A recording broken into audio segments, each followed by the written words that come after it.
Welcome back to a new day of daily updates across all of the major dollar pairs. Starting off with DXY on the daily time frame, we are trading after this break of structure. This is the current swing range that we're trading within, and we have taken out some significant liquidity on this data feed, which is why I was anticipating some downside. Now, we have got this demand zone in control, and we have seen an initial tap. The two options are we get a little push back out, we get an early swipe of these early buyers, and then we see some upside. However, I think it's more than likely, because there's no liquidity within this move, that the low itself becomes the liquidity that would fuel that next move in towards the upside.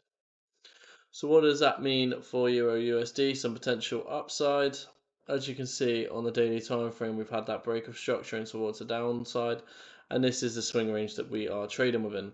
Now, similar to DXY, this impulse here has no liquidity, and therefore, although this is the supply zone in control, I do see that more as a trap, and the high itself is the liquidity point that I want to take out before we see a next downside move again. Obviously, that's providing that this pullback does start to materialize, as it could be that we just see one more dump down again, and then this just becomes internal liquidity, which in the future you could then use to shape that short idea down towards the lows again. If we go down onto the 4-hour time frame, what we can see is we've had the most recent break of structure here. This is our swing high, and this is our swing low. Now, so far since the last few weeks, we have just been moving sideways within this box. However, I am still anticipating this high, or even this high here, to get taken.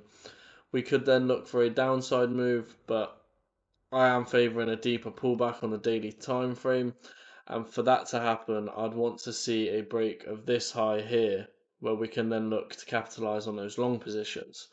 But for now, because the 4-hour is bearish, there's a lot of momentum in towards the downside here, I'd be following along, looking at these two highs and seeing what price does at these levels.